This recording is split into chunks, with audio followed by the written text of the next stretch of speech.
Hundreds of Lebanese have been celebrating the election of their president. The orange flags of the Free Patriotic Movement were in abundance as the party's founder, Michel Oun, has got the top job. And for the first time, a Lebanese president has the support of a popular base. General Michel Oun is now gathering around him all the political parties. This is an achievement we want. We want a president that can gather people, not divide them. Although Oun's election, who's a Maronite, secures victory for his Lebanese Shiite ally Hezbollah, part of the political deal will also ensure that Sunni leader Saad al-Hariri becomes prime minister.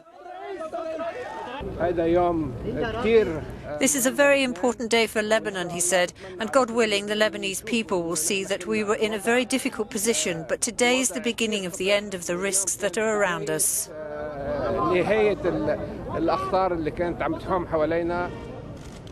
Lebanon has a complex power-sharing system which stipulates that the president should always be a Maronite, Lebanon's largest Christian denomination. The prime minister is a Sunni Muslim and the parliamentary speaker a Shiite. This was the moment Michel Oun became president. The former general and interim prime minister, who was closely allied with the Iranian-backed Hezbollah movement, spoke shortly after the announcement. I swear to God the Great that I will respect the Constitution and its laws and preserve the independence of the Lebanese nation and its territorial integrity. Michel Oun is well known in Lebanese politics. Analysts say he's been attempting to return to the presidential palace since 1990. That's when he went into exile in France after opposing a deal which ultimately led to the end of the Lebanese civil war.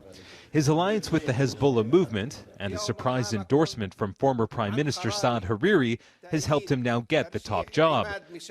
However, few see Michel Oun as a president who will unite Lebanon after years of political deadlock. Already the discourse of the Ounis has been very anti-refugee, has been incredibly xenophobic, very racist. I mean, they've really championed this discourse in Lebanon under the rubric of protecting Lebanon's identity. So my concern is that this is going to increase tremendously.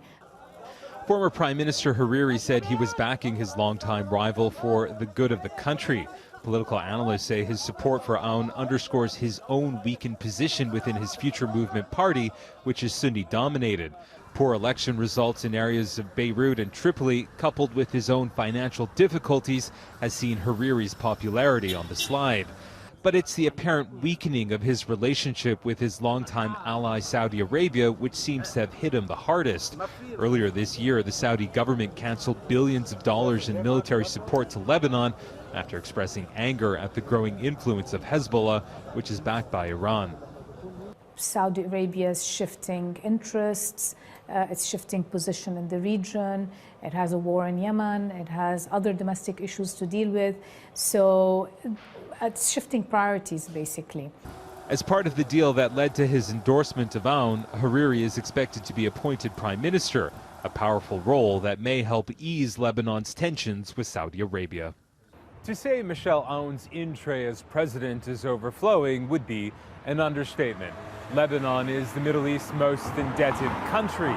Unemployment is at 24%, and it's sheltering 1.5 million Syrian refugees. Add to that, it's struggling to provide basic services like electricity, water, and rubbish collection.